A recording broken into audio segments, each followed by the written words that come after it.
செஞ்சு பாருங்கள். டிஃப்ரெண்ட்டாக டெய்லின்னா செய்கிறது காரக்குழம்பு புளிக்குழம்பு அந்த மாதிரி வைக்கிறத விட இந்த மாதிரி டிஃப்ரெண்ட்டாக செஞ்சு பாருங்கள். கீரை போட்டு செய்கிறப்ப நமக்கு உடம்புக்கு ஹெல்த்தியும் கூடும். இப்போ நான் இதை வடை தட்ட போகிறேன். வடை தட்டிட்டு அடுத்தது என்ன பண்ணுறோன்றது பார்க்கலாம்.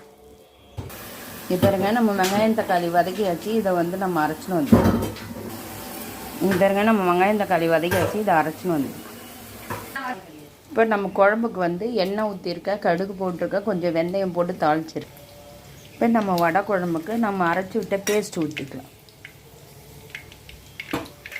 பாருங்கள், நம்ம வடை குழம்புக்கு வடை ரெடி பண்ணிகிட்ருக்கேன். எண்ணெய் வடை பொரிச்சிட்ருக்கேன். இந்த மாதிரி செஞ்சு கொடுங்க, சூப்பராக இருக்கும். இதே மாதிரி வடை பொரிச்சிட்டு குருமாவாக செஞ்சால் கூட சூப்பராக இருக்கும். பாருங்கள்,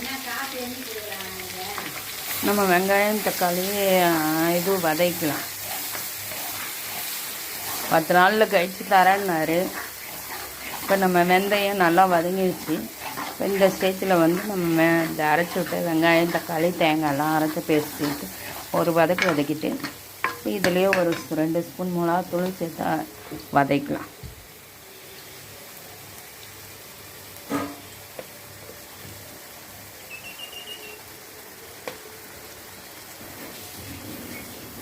மூணு ஸ்பூன் மிளகாத்தூள் சேர்த்துட்டேன்.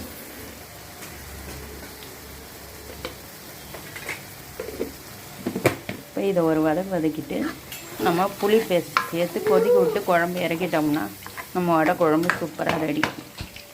பாருங்க, நம்ம வெங்காயம் தக்காளி நல்லா வதங்கிடுச்சு. இந்த ஸ்டேஜில் நம்ம புளி ஒரு 3 ஸ்பூன் மிளகாத்தூளும் சேர்த்து கூட்டி வச்ச குழம்பை சேர்த்து ஊற்றி கொதிக்க விடணும்.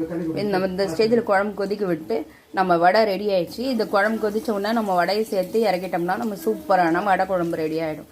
டெய்லி என்ன செய்யணுன்றது யோசிக்கிறதுக்கு முன்னாடி இதுமாதிரி அரைச்சி விட்டு வெங்காயம் தக்காளி அரைச்சி விட்டு தேங்காய் அரைச்சி விட்டு செஞ்சோம்னா சூப்பரான இருக்கும். இந்த வித்தியாசமாக நம்ம பசரைக்கீரை போட்டு செய்கிறதுனால கீரையும் நம்ம குழந்தைக்கு ஆட்டோமேட்டிக்காக போய் சேர்ந்துடும்.